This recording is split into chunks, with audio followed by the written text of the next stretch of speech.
Hi, I'm Othais, and this is Colt's automatic pistol, pocket model, caliber 38, not 380. That's somebody else.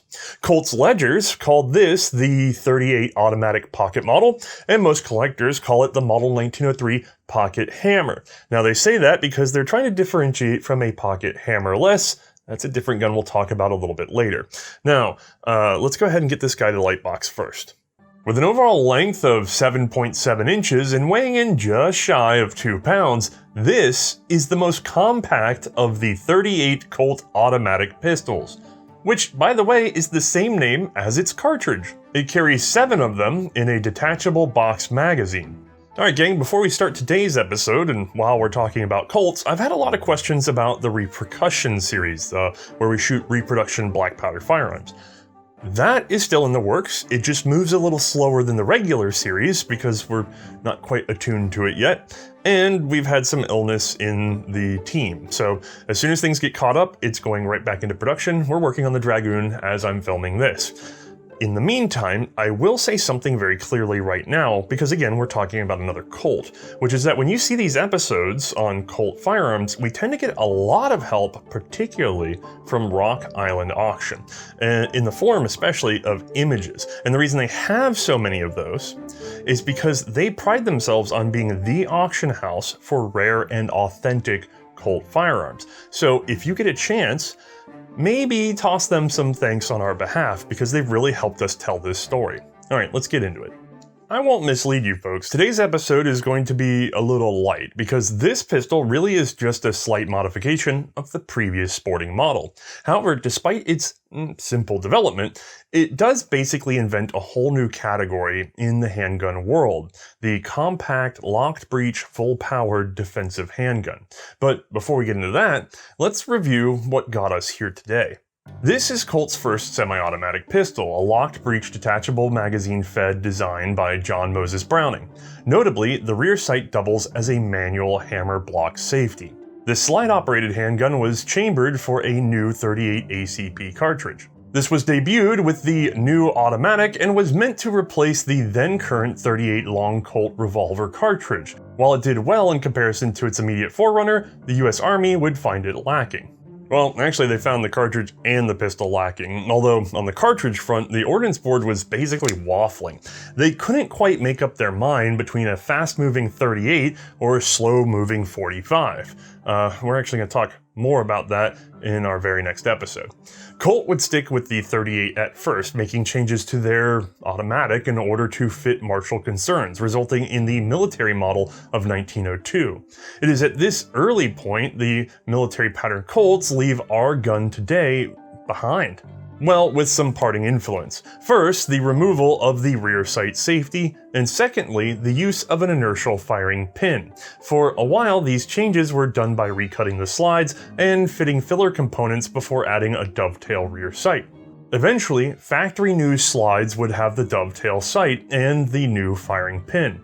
Technically, an evolution of the original automatic pattern from 1900, these non-military fixed sight guns were known as the sporting model, and Colt did not consider them to be unique or different from the original 1900. Now, I don't have a sporting model here, but I do still have Sven's 1900. Sven. And it's the same size, so as you can see, it's fairly large. Despite the name, this is definitely a military scale pistol, which makes sense because it was supposed to be adopted by the Army, but missed and was left behind. The problem is, the commercial market for automatics was going in a totally different direction. And funny enough, this was also the work of John Moses Browning. When he approached Colt, he had a series of automatic pistols, both locked and unlocked. Colt wanted military orders, so they went with the powerful cartridge and the locked breech. The unlocked pistol, well, it was sold to Fabrique Nationale. The result would be the FN 1900 and its 32 ACP cartridge. Both were downright diminutive, but they were convenient and enough to get the job done in terms of civilian personal defense. Now, I don't want to go into too much detail as we've covered this gun before, but I do need to point out one thing. The FN 1900 defined the first wave of the commercial automatic pistol market. Copycats abound and were extremely popular up to and through the Great War. Heck, even after in the European market. We've covered a lot of these tag-alongs because they were ubiquitous. Colt had missed the bus. They had gambled on a locked breech Marshall pistol, and it had, up until this point, failed to generate major sales. But the little gun that they ignored, well, it was an instant hit around the world. Uh-oh, it's time to pivot. By mid-1903, they would introduce their own blowback 32 ACP pistol. Again, designed by John Browning, it used a shrouded hammer, which at the time was marketed as hammerless, and featured both a manual safety and a grip safety. This was initially known simply as their pocket model 32 caliber. Again, we've actually covered this pistol in detail in a prior episode, so give it a watch if you get curious. So that image was the Colt 1903, and this is the Colt 1903, which is obviously a little confusing, but if we take a step back and call them both Browning 1903s, well, I can actually make it even worse, because this is also a Browning 1903. Well, technically the FN 1903 as we call it today. At the time, however, it was the Modèle de Guerre, a military version of the same core design that Browning licensed to Colt. Instead of 32 ACP, this was in a proprietary 9mm Browning cartridge. Surprise, surprise, we've also covered this gun in an earlier episode. It would be adopted by Sweden, the Ottoman Empire, and saw limited private use in the Great War. So just to review and hopefully avoid confusion, 1903 was a busy year for Browning. 2 unlocked pistols, and as we're covering today, 1 locked. Now the FN 1903 was still a blowback pistol, which means the cartridge could only be so powerful, and even at that, recoil was very high. Colt's locked breech guns could be more powerful and at the same time softer shooting, but they were poorly positioned for the commercial market, which favored pocketable handguns. Also, turning back to the military side of things, a fair few officers were complaining that the model 1902 was too muzzle heavy. So the choice was obvious. The pistol needed to be shortened up. That's actually it. They shortened the frame and the barrel, and with just a teeny tiny couple other changes, they called it a day. So let's take a look at what they worked up. Oh, check it out. We have a handgun, a very modern looking handgun, and don't take that for granted. Now, of course, Colt had already introduced their model 1900, which was slide operated, but not a lot of people had seen this yet. Then the 1902, which was really aimed at the military. Yes, it was later marketed, but I mean, you're already at the end of 1902 by the time that's really going anywhere. And so you have just the year of 1903 in which people are exposed to the Colt 32 Auto hammerless, and then this guy at the very end of the year and on into 1904. So this is very new tech, and having a slide-operated, hammer-fired pistol that looks like a modern handgun in many ways, at that time was brand spanking new technology for most consumers. So this is fairly revolutionary in some ways, but let's take a look for a second. First of all, of course, it is more compact, and then other than that, there's not going to be any differences between this and, say, a standard sporting model. And we haven't been able to handle a standard sporting model. We got a hold of the very lovely original 1900, thank you, Sven, and then we sort of moved along the military track. So other than that couple of inches, this actually lets us get a little experience with what would have been the sporting model, right? All right, let me get this out of the way. And let's take a look. We have a slide operated, no lock open. Notice there's none on the other side where it was for the 1902. That was not transferred over. This is the civilian version, and why would a sport shooter ever need a lock open? Would have a hammer fire operation. The slide, of course, cocks the hammer. The hammer should be familiar to anybody in that period because it has a full cock position. It's a single action trigger, so if we pull that trigger and let her down, she would impact our firing pin, which is an inertia pin, so that if we rest it gently, it's not going to make full contact with the primer. Then we have a half cock position, and in the half cock position, we can no longer pull the trigger, and it's locked up until we recock the action. Now, of course, this has the same old problem, rather, that you would on, say, a Colt 1873, which is that in the half-cock position, it's possible potentially to drop this hard enough to shear off that notch on the hammer or to shear off the protrusion off the sear. But not super likely. You'd really have to whack it and break the gun to get it to go off. But some people just don't like this system. They don't consider it positive enough. There is no other manual or automatic safety in the gun. That's your only option, is that half-cock position and then recocking to fire. Or you rest it on the firing pin itself and count on the fact that there's not enough inertia to set the gun off. Those are not ideal in either case for what I would consider to be chamber-ready carry. But it is roughly pocketable, and it is a full-power handgun. So we're definitely moving the needle in terms of modern shooting, right? Now, our grip plates are hardened rubber. These were standard throughout all of production, unlike the other models. You could get other options, custom, engraving, wood checkered. You'd see things like pearl, and I believe, I might be misremembering, but I believe maybe even ivory options. Those were actually very rare. Very few of these guns were customized straight from the manufacturer. So factory-specific options are extremely uncommon on the pocket models, surprisingly enough. I guess people weren't that big into personalizing these. Now, if we flip her over, we'll see still nothing going on this side. We do have our legend, which says automatic Colt caliber 38 rimless, smokeless. So this is a very new concept in 1903 as well. I know you see smokeless powder by 1886, but Colt really isn't pushing smokeless in their revolvers until 1902-ish. And that's when they're finally putting like the verified smokeless proof on, say, the 1878 and things like that. So smokeless is still a fairly new big deal, and a lot of things are still running black powder at the time in the American commercial market. So again, this is space age by the consumer standard. All right, let's take a look at the bottom. We have an original magazine, and the magazine release is a heel type push and click. And if you notice, there's actually enough spring tension in the follower and the way this is fitted to give us a little tiny pop. You can hear it. That means that we're actually clear to raise this just off, we're clear to raise this just off the release. So if I push this all the way in and let her off, you notice she didn't come all the way back because just that much was enough to let her go ahead and fall free. I mean, we're dead vertical and it still had that tension. Don't underestimate that. That's actually a very modern consideration, that the magazine has its own spring tension. If I hold this gun vertically and pop that release, it's gonna drop the magazine nice and smooth. That's fairly ideal, especially for being such an early detachable box magazine. Now, a lot of you are probably used to seeing the later 1911, in which we have a nice sealed front end of the gun, but the 1900, 1902, and this guy all have sort of this hood. And you can see right down in that barrel, there's actually room for stuff to get in there, right?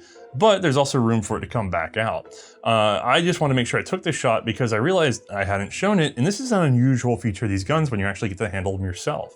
Also, while we're up here, this of course is our takedown button, same as before. Let me show you that. This cross key can only come out one way, towards the camera at the moment. Now there's two ways of doing this. You can push the button and try to pull it out with your finger like I'm about to do for the camera, or you could just flip the gun over, push the button, it's gonna fall right out and it's very easy to lose. But I want you guys to be able to see it, so I'm gonna try to push in and lift up with my fingernail and see if I can't. I probably shouldn't have trimmed them. Let's see. There we go. Now, of course, the easier way is to just do this. Flip it over and boop, drop it on the table. Once this comes out, I want to make sure, I don't know if I was clear about this last time, this is keyed to go exactly one way. This round face needs to go to the rear of the gun, and the narrower bit needs to go up top. And they make sure that you don't mess it up by putting just a little spud right there, which fits a notch only on this side of the slide. So if you're doing it properly, you should be able to set her up, push the button, and she drops right in. And let's just go ahead and get her back out the easy way. Ooh, push it all the way down. There we go.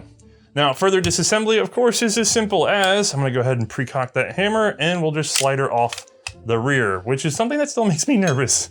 I've never heard of one failing that way, but the idea that this little guy right here is all that keeps that thing from sliding back in your face when firing is still terrifying to me. But anyway, slide's no different than last sporting model, 1902, 1900, other than, you know, rear sight coming from the 1900. But our locking action, well, it's shorter, and Yeah, it's still the same. We still have the quote-unquote parallel ruler system, which means we have a link front and rear. Forward and up is the locked position, which meets the grooves in the barrel. And then down and rearward releases the slide. Down and rear releases the slide to travel rearward on its own. And of course, the breech block extractor is all built in here. Ejector is in the frame of the gun. That's about it. Really, no major changes coming in from the other models. Now, functionally, this was just the same as the sporting model, or really even the military model of 1902 minus its slide lock. I will say they don't have the buffer in there, but that's about it. So I think we can skip the animation and head straight to the demonstration.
I'm going to say, I really wish this had a lock open.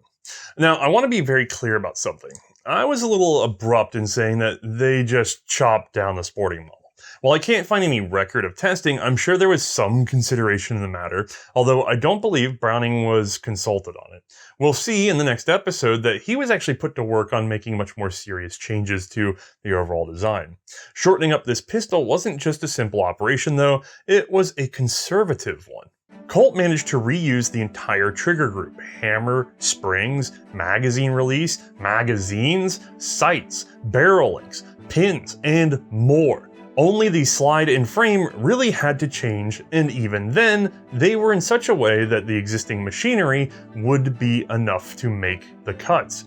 It's likely they alternated batches between the pocket and sporting models for production. This meant the introduction of the 1903 pocket hammer would be less risky financially. Working backwards, it appears the tooling was being worked up about the time that this .32 caliber blowback 1903 was being introduced, mid-year. It wouldn't be until very late 1903 before the locked breech .38 was ready for sales. To my knowledge, no formal announcement was made in the trade journals at that time though. Instead, the new pocket .38 was quietly sold at the end of 1903, receiving merely an indirect mention in the December issue of Shooting and Fishing magazine. No introduction, no explanation, frankly confusingly referenced. And to be honest, advertising seems to have remained fairly light all the way into 1904. The true pocket model, the .32 caliber hammerless, was an extremely good seller and vastly more recognizable even at the time. In 1905, another relatively compact Colt automatic would be available in .45 caliber, which made our .38 today a bit of a middling option. Even so, this gun sold, and over the years it saw some, well, adjustments like all the other automatics. This is the original version: flatter, wider serrations, plunge milled into the slide, and a stub hammer. Like we've seen with other Colt automatics before, features introduced on later models would eventually be fitted to those still in production in order to avoid duplicating parts production. In late 1906, early 1907, the slide serrations changed, now triangularly cut and fine width. This was a feature adopted on the model 1905, eventually bleeding into the 1903 as parts were used up. By 1909, the stub hammer was replaced with the new spur hammer, introduced effectively with the 1907 Trials model. Again, this was not only a matter of Colt applying new improvements to every design, but also their efforts to produce only one of as many parts as possible for cost savings. The only factory finish on these guns was blued, though you could special order nickel, which was especially popular south of the border. Special note on the bluing, by the way, it started as a deep, rich Colt charcoal blue, but over the years, less polishing was put into the practice, and so the newer pistols are a bit of a duller blue. However, it does appear that the duller blue holds up better to the ravages of time, so the earlier guns tend to have less bluing. I should also say there were a number of changes to the slide markings along the way. However, that's probably a bit too much minutia for our video today. If you're getting that nuanced, it's time to crack open a book. I will say, however, the rampant Colt on the slide lost its halo around 1913, if that helps narrow things down a bit for you. For roughly the first 2,000 pistols, the magazine base was still marked with the Lewis D. Dis patent date. Once expired and with the parts used up, the magazine bases would be blank for a number of years, until about 1916 when a caliber 38 Colt marking appeared. Towards the end of production, this would become PKT Colt 38 Cal, Pocket Colt 38 Caliber. 1903 sold into the British market do turn up with British proofs, and many with a JJ Inspector's mark. While these were all nominally commercial sales, there is some evidence of martial use. The British War Office requisitions from the Great War revealed proposed ammunition purchases and scheduling of topping up those supplies. 3 non-standard issue cartridges of Colt nature appear in this paperwork: 32, 380, and 38 ACP. Of course, we only care about the 38 for our episode today. In September of 1917, a request was made for 30,000 rounds of 38 ACP, 7,500 more rounds than they were requesting of 32. There was also an additional monthly requirement proposed for 10,000 more rounds a month. That's significant. Now, unfortunately, the British inventories don't really make clear enough distinction between the Colt 1903 pocket model and the Colt 1902 military model. The guns are generally just listed as 38 Colt automatics. I mean, the way it's worded, they could even mean the sporting model and sometimes even the 380. It is, however, believed that the 1903 pocket was more numerous in service than its martial brother. This probably had more to do with how many of these were available to just be bought up at the time, though. Now, even so, production of the 1903 pocket slowed throughout the war years. Obviously, Colts was busy with their revolvers and their actual service automatic. As a matter of fact, the 38 pocket was only produced for like 1 month in 1918. There would be a brief surge of production in 1920, likely in order to catch up any dealer back orders from the war years. However, following this, sales slowed way down, which had actually been the trend even pre-war on this gun. Like I said earlier, the pocket hammer was oddly positioned, but it was made a bit worse still when in 1908, the Colt 1903 pocket hammerless was re-released in 380 ACP. Much better known today, this was the bigger brother to 32 ACP.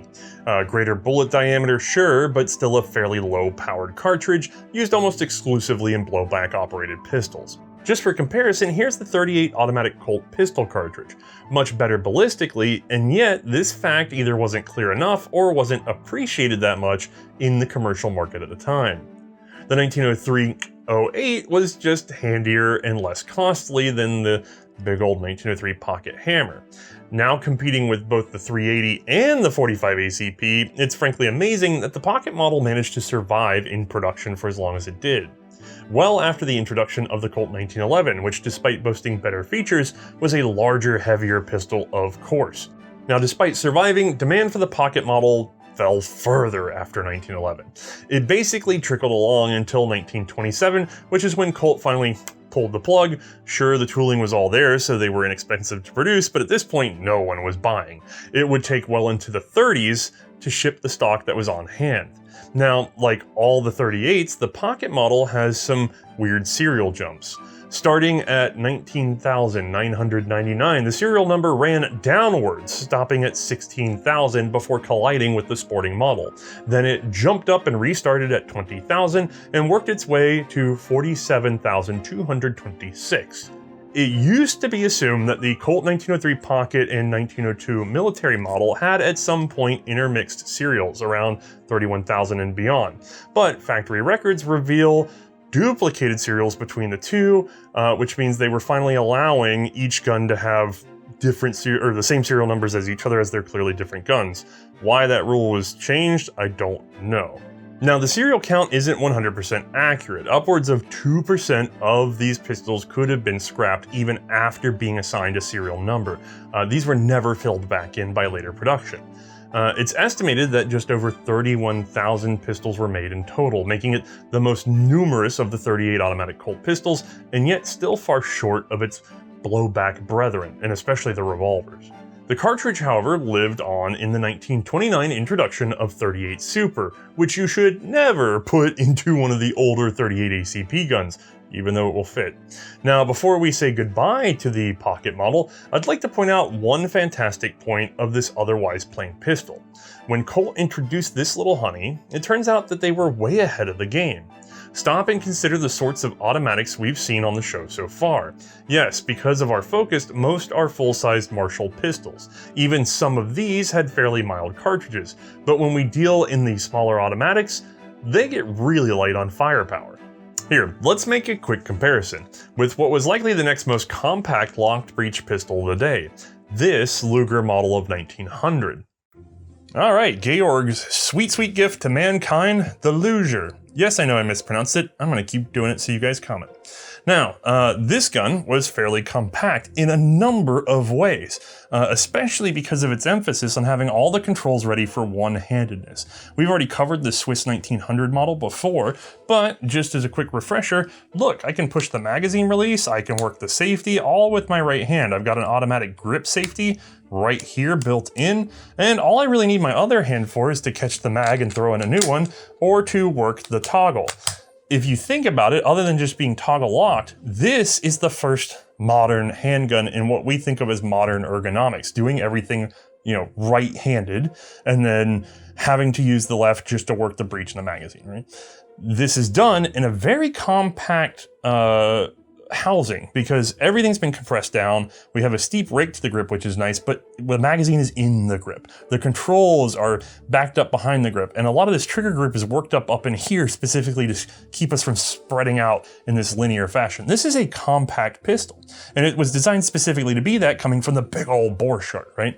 Even so, it has a military-sized barrel, so as compact as it is, it's still full size, right? If we bring in our Colt, look at that scale difference, right? Like, okay, sure, the barrel's a little shorter. I mean, sorta, Okay, yeah, shorter. But even without the barrel, even without that difference, look at how compact this grip is by comparison. Yeah, it's more vertical, and if I pop it up close to the camera, sure, it looks a little bigger, but right there on the same plane, look at that height difference. Just boom. Look at the thickness difference, because we'll count the rake, right? Versus this is pocketable. You're never gonna fit this in your pocket. And yet technologically they should be close to scale, right? But no, it turns out Colt's automatic from 1900 laid down the groundwork for being able to really do a compact full-size lock breech pistol. That's fantastic. So Colt was arguably introducing the first compact locked breech semi-automatic pistol. Also note the old 38 ACP was very comparable to early 9mm Parabellum, which is now the gold standard for a modern handgun. That means the 38 pocket hammer may well be the first of what we today consider a standard concealed carry firearm. Well, minus the safety or the double action trigger or striker maybe, or having a double stack magazine, or having a lock open, but you get my drift. Anyway, let's get Mae's opinion on the smallest and most popular of the 38 automatics. All right, once more, we've made room for Mae. Hello. And let's see if she has enough room in her pockets for the 38 pocket model. It's possible. This is tiny by comparison. Let's find out. Oh yeah, okay. All right, so we'll move that forward. Girl pockets are useless. This is totally concealed. You have no idea it's in there. How do you live like this? You don't. That's the problem, is that this pocket is an unusually small size. It's not really good for anything except for maybe like a tube of lipstick or lip balm or something. But effectively, you can't put anything of any sort of substance in your pocket. And also, they're so tight that whatever's in your pocket, people know there's things there. Describe to the fans how tight your pants are. Thank you. So, have you ever owned anything with a pocket big enough for the pocket model? Not on pants. But it's possible I might have a jacket internal pocket because we just got that yellow coat the other day. Well, we don't have it. Don't describe the thing that's not on camera. Okay. I have it on. No. But it does have an internal pocket that it might fit this in there, but I don't think it fit all the way is the problem. Yeah, and that's a women's barn coat is what she's describing. Yeah. So...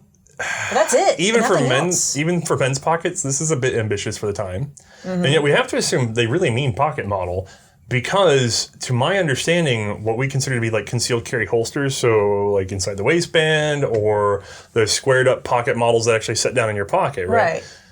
Those aren't really a thing. Like the squared up pocket one is starting to be a thing very quickly because, especially of the Colt 1903 hammerless, you start to really see them for those and then Savages and things down the line. Sure. But at the very moment this is coming out, that structure is not really in place. Okay. And so people are just putting them literally in their pockets. So what constitutes this as a pocket one, though, if it's not really fitting in the pocket? I suspect it's mostly that it's just smaller than the other one. Oh. It's just like 2 inches smaller, though.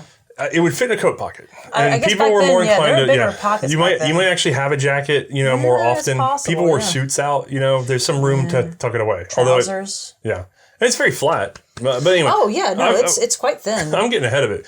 Describe the ergonomics to us. So this does kind of look a lot like the 1902, except we've gone back to this smooth back end here from the 1900. It doesn't really feel too bad on this one, I would say. Weirdly, I think it's because the 1902 and the 1900, they had more barrel weight up top. This one, it's smaller. It doesn't really feel like when I grip down, like it doesn't feel bad in my hand. Like it doesn't feel like it's putting awkward pressure on the backside. What Mae's reaching back to is when we filmed the 1900. That was a 7-rounder, right? Yep. And so it had a shorter grip length with a round back. And I remember thinking, this just doesn't feel quite as comfortable as I would like it to be. We talked about that at full extension with that heavy barrel, the gun wants to tip downward. A little bit, and therefore the heel is coming into your palm, and having a squared up heel is much nicer. Right. It doesn't, like the round heel was pushing into my palm a little bit too much, whereas the squared up heel in the 1902 plus the 1902 one grip was a little bit longer with that extra round, that felt nicer. Right. So the 1902 felt fantastically better than the 1900 just because of the extended straight grip, right? This does not have the extended straight grip, and yet... So we lost that extra round, When you present it, when you point it, do you feel like you did on the 1900 or do you feel like you did on the 1902? I don't feel like either. That's the thing, is that it does feel like a weird middle ground. I think I'd still, in this case, prefer the 1902 feel with that like back. if it was square back, you'd like it a little bit better? I think it'd be a little bit better that way, ultimately. And yet, if this is kind of interesting, because this goes back to it being a pocket model, why didn't they just use that frame? Well, because it would have been an extra round, so there would have been a longer grip, harder to hide, and the square back grip. That's not as concealable. There are people that bob 1911s today in order to get that round back for easier concealability. So that round back is doing its job if you think of it as a pocket model. And I think unlike the longer ones, without that extra barrel weight, it's not driving me crazy to have the round back, even with my big hand. Now, I am going to say one thing. This being the pocket model, you would think. So we've got this rounded back right here, right? Why don't I have that bobbed hammer like on the 1905? So we haven't done the 1905 episode, but what she's referencing actually is a gun that I have here. This is our next automatic. Foreshadowing. And we've gone in sort of a weird, because the parts for the future guns always got applied to other guns still in production. Right. We've never had the round hammer up until right about now. Okay. And then Mae and we film in groups, so she's already shot this gun. We're going to talk about it next episode. Yep. But that gun, as it was released, had what's called the stub hammer, which is this little round hammer here. That makes more sense then, because that, and to me, would be more pocket. Yeah, this would be really good along with that and the round butt for hiding it on you. Oh yeah, that'd be fantastic. But once they started making the spur, they didn't want to make 2 hammers. And so they just started making it with the spur. Okay, yeah, sure. Beggars can't be choosers, I suppose, on that. And then aside from that, I mean, I like the reduced weight in it. I think this feels definitely more comfortable. It still has that nice slender, sleek feel like the 1900 and the 1902 had. The serrations, I will say, feel pretty good this time around. Are they slightly more aggressive on this one, or are these like from the 1902? Those are the updated 1905 ones. So the gun I just put down introduced those serrations. Gotcha. Okay. Before they feel really good. Before that, they would have been at the rear, but they would have been softer milled, a little bit wider set apart, and not necessarily as sticky on the hand. Gotcha. However, it's not that heavy of a slide. So even though we're not handling the easier slide serrations, I don't think you'd have a lot of problems working the action. Definitely not. I think I wish I could pick my combo because I know these were not the first ones they came out with on this guy, right? These are later ones. Those were added later for the 1905. I'd want these more aggressive serrations with that bobbed hammer. That is possible. That would be an amazing combination. That is possible. The slide serrations, you can find them in the combination of having the heavy slide, the new slide serrations, and technically the old hammer because of the way the parts were just sort of used up. That, to me, would be the best pocket pistol version of this guy. Yes. Now, is there anything else that stood out about this gun in terms of the initial handling? I mean, there's a couple of things. So just a couple feature-wise. We've got the heel release. So I've never been a big fan of them. This one actually isn't that bad. Like, it's pretty positive. Even just depressing the button on the bottom side, you saw the mag just pops out on its own. Not bad. And then I think I remember seeing you actually doing some filming earlier, and it's pretty positive popping out regardless. And as a matter of fact, the base plate on this one's starting to go. Like it's giving up a little bit. Yeah. And so we don't even have that full tension from the spring. So it's a very aggressive... even better than is what you're saying. Yeah, it's a very aggressive release. That's not bad.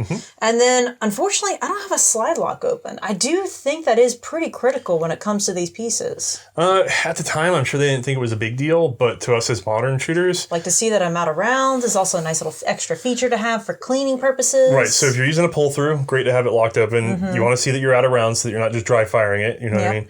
And then there's just some inspection and handling stuff when you're dealing with like a live range. It's just convenient to have. Nowadays, I feel very awkward not having an action locked open while on range. It is strange, but you still do come across it sometimes. If the gun's empty, for me, it's lock it open. And there's no real way to do that on this gun. You kind of have to take it apart if you want to show that it's not ready. Yeah. And then probably the only other difference really might be just recoil in that. I mean, there should be a perceivable difference between this and like the 1902 that we shot previously, but I'm trying to remember. It really didn't feel that different. Yeah, you shot them apart from each other. Right. So, like, I actually shot them several weeks apart from each other. Right. Actually, it's been probably like 3 months. I'll have to put up the play-by with it to kind of do a comparison. We'll do a comparison. I'm quite sure this is going to have more muzzle climb. It should. Just because it doesn't have that extra weight bringing it down a little bit. But having shot both myself... I'm not sure it stood out that badly to me. I still think it's quite good. I think it goes well with the gun. Well, 38 ACP is a fairly good cartridge. I mean, you're thinking of something that feels a lot like a soft 9mm. Nowadays, we tend to load 9mm just a little hotter. But at that time, it was very comparable to Parabellum. Yep. And I think it shoots nice and mild for what it is, and it still feels authoritative enough that I trust in it. Yeah, now, I agree. You've already talked about the recoil. Sure. Were there any differences in the trigger, any differences in the sear? You know, the feel, did we get any improvement or differences at all coming from the 1900, 1902? I didn't really feel any. From the 1902 especially, because that was the last one I shot literally before this one, I can't recall there being really any major differences. Now, you like those triggers? Yeah, they were really clean. You like this one? Yeah. Okay. So how do you feel about the complete lack of any sort of manual or grip safety? Yeah, it completely slipped my mind and it shouldn't have, but frankly, it's a bit strange that there isn't any option at all. But yeah, because the way this is designed, you'd either have to carry it chamber empty and rack it, or you'd have to cock that hammer and go. Ooh, I don't really like either of those options that much, actually. They're not really my favorite. I know.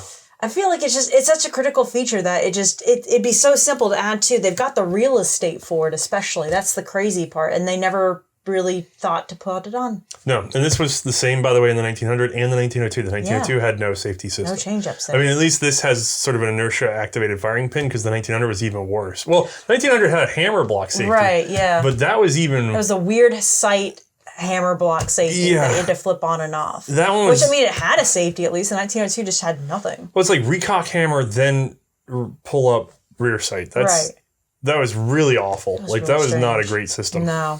And it wasn't comfortable to operate one-handed either. I agree with how soldiers were like, yeah, you have to operate two hands. Yeah, you can do it with one hand. Is it easy to do with one hand? Not by any means. No. So overall, how would you rate this for its period? Like, you were talking about 1903, 1904. Would you be excited for a product like this? I'd be excited about the potential for it. I think I like the idea that they were going for something smaller, something concealable. But then I would get it in and be like, Oh wait, hold on. Okay, am I also getting this later version, or can I pick my version? If I could get an early version of an inside the waistband holster for concealed carry, Yeah. I'd like it pretty good compared to anything that was available at the time. I think if I could also pick that Bob Hammer with this one, I'd probably be very happy with it. Well, it's very flat. It's very concealable. Mm-hmm. It's a lock breech, so I could get a 1903 pocket hammer and pocket hammerless and 32 ACP. Mm-hmm. But 38, it's a little bit of extra oomph to it. That's not too bad. And this isn't necessarily something we want to talk about for World War I, but it did see limited use with the British as a rear line thing. I don't think it ever made it to the front. I think it was just with naval service as a like at the naval stations and things like that. Mm-hmm. But if you had to use something like that in World War I, I think it'd do the job, but the problem is that I still don't have a safety. That's still pretty concerning. I mean, it's not so much the safety for me as the inability to carry it ready safely. Right. There'd be some sort of action I would have to do. Right. Like some sort of manipulation that it would be either a difficult one hand of cocking the hammer or some sort of two-hand ready. Yeah, like the way it is now without a safety or anything, if it just had a heavy double action trigger pull on the first go, like a single double, like a 1 to 9. That could work. I'd be fine with something like that. It's technically how I would do it today. Right. But it doesn't. And so it means that you need that extra action to get into play. Once firing, I'd actually be quite confident with it. I think once it's shooting, there's elements of it that I like better than the Luger. I could see that just based on the feel of this one, the simplicity of it too. Also, I could take this apart in the field and not feel that concerned about it. Yeah, just that one cross key you got to watch out for. Yeah, that's true. That is the thing holding it together. Oh, well, I think that's pretty good, right? Yeah, that's not too bad. I mean, to be fair, this was a pretty short episode. We're getting into something big next time around, though. Yeah. Any final thoughts on this guy? Oh, right. Thank you for the lend. We did need to thank our buddy. Yeah, this comes from one of our Discord Discord. What do you call those guys? Discordian? Okay. One of our Discord gang, Trilobite. Thank you, buddy. Yeah, thanks, Trilobite. We appreciate the lend. I think just as a final thought, this might be one of my favorite pistols ever if it just had the lock open. Yeah. Well, and a safety. If it had a lock open and a safety. No, because I don't need to carry it. Okay. Like I'm talking about, not practically, but as a collector, just enjoying it. Mm-hmm. The not having the lock open is really like the thing that just bothers the crap out of me. Oh, I can tell. You've brought it up a few times. Well, I hate being the guy at the range that has the closed breech. You right, know what I mean? No, I get that. So, but if it had a lock open, I feel like this would be one of my favorite little collectible pistols because it's such a joy to shoot. It really is. It was quite pleasant, so thank you again. Yeah, now we have to send it home. All right, y'all have a good one. Night, everybody.